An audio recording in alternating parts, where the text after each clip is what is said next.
మనం రోజూ పేపర్ తెరవగానే ఏం చూస్తాం? పెద్ద పెద్ద హెడింగ్స్, కొందరి ఫోటోలు. ఇంతకీ ఆ వార్తల వెనకసలు కథేంటి? ఆ కనిపించే ముఖాలు ఎవరివి? పదండి, ఈరోజు మన పత్రికల్లోని వార్తల పొరలు విడదీసి చూద్దాం. అసలు ఎవరి గొంతు వినిపిస్తుందో తెలుసుకుందాం. అవును. అసలు మనం రోజూ చదివే ఈ న్యూస్ పేపర్లు దేన్ని చూపిస్తున్నాయి? మన సమాజాన్ని ఉన్నది ఉన్నట్టుగా అద్దం పడుతున్నాయా?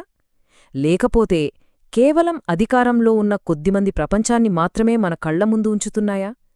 ఇది చాలా ముఖ్యమైన ప్రశ్న. దీనికి సమాధానం వెతుకుదాం రండి.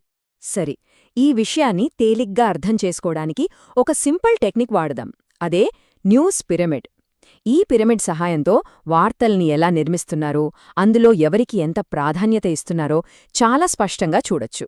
సో ముందుగా ఆ పిరమిడ్ పైకి వెళ్దాం. అంటే శిఖరాగ్రంలో ఎవరున్నారో రైట్.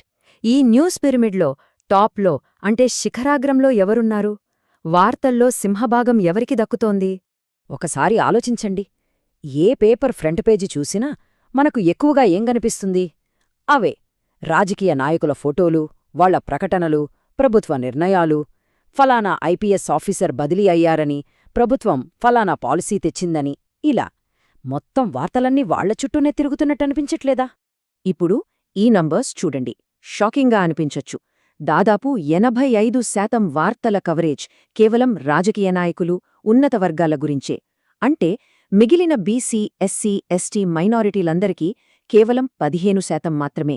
ఇంత పెద్ద గ్యాప్ ఉంటే ఇక మెజారిటీ ప్రజల గొంతుక ఎక్కడ వినిపిస్తుంది? వాళ్ల కథలు, వాళ్ల విజయాలు ఎవరికి తెలుస్తాయి? ఇది ఎంత పెద్ద ప్రభావం చూపిస్తోందో కదా. సో వార్తల్లోని మెయిన్ క్యారెక్టర్స్ ఎవరంటే లిస్ట్ చాలా సింపుల్.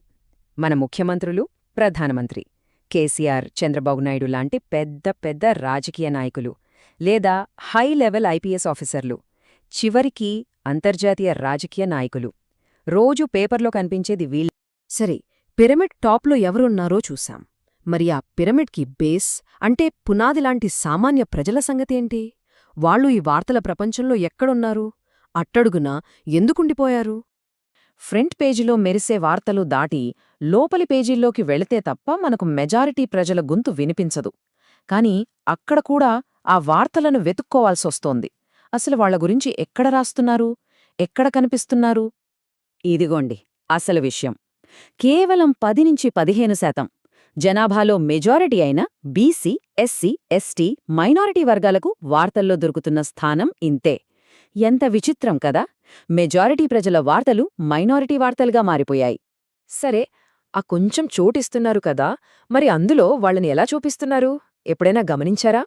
1 ప్రభుత్వ పథకాల లబ్ధిదారులుగా, 2 ఏదైనా సమస్య మీద నిరసన చేసే ఆందోళనకారులుగా, 3 ప్రభుత్వం మీద ఆధారపడ్డవాళ్లుగా, లేదా ఏదైనా నేరం జరిగినప్పుడు వార్తల్లో కనిపిస్తారు, లేదంటే వాళ్ల కుల సంఘాల మీటింగులు, పండుగలప్పుడు. అంతే. వాళ్లని సొంతంగా సాధించిన వాళ్లుగా, నాయకులుగా ఎప్పుడూ చూపించరు. ఎప్పుడూ తీసుకునేవాళ్లుగానే చూపిస్తారు తప్ప ఇచ్చేవాళ్లుగా కాదు. వార్తల్లో ఇచ్చే స్థానం మాత్రమే కాదు, వాడే భాష కూడా చాలా ముఖ్యం. కొన్ని పదాలు కొందరికి అధికారాన్ని కట్టబెడితే, మరికొన్ని పదాలు ఇంకొందరిని బలహీనులుగా చూపిస్తాయి. ఆ అధికార భాష ఎలా ఉంటుందో చూద్దాం. ఇక్కడ ఈ పదాల మధ్య తేడా చూడండి. ఉన్నత వర్గాల గురించి రాసేటప్పుడు అధినేతలు, విధాన నిర్ణేతలు, ప్రముఖులు, పెట్టుబడిదారులు ఇలా ఎంత పవర్ఫుల్ పదాలు వాడుతున్నారో, అదే సామాన్య ప్రజల దగ్గరకొచ్చేసరికి పేదలు, లబ్ధిదారులు, అణగారిన వర్గాలు, గిరిజనులు అంటే వాళ్లకు వాళ్లుగా ఏమీ లేరని, ఎవరో ఇచ్చే సహాయం మీద ఆధారపడి బతుకుతున్నారని చెప్పకనే చెప్తున్న ఈ పదాలు.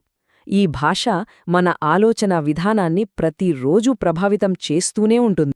సరే, ఇదంతా చూశాక ఈ న్యూస్ పిరమిడ్ మనకు ఫైనల్గా ఏం చెప్తోంది?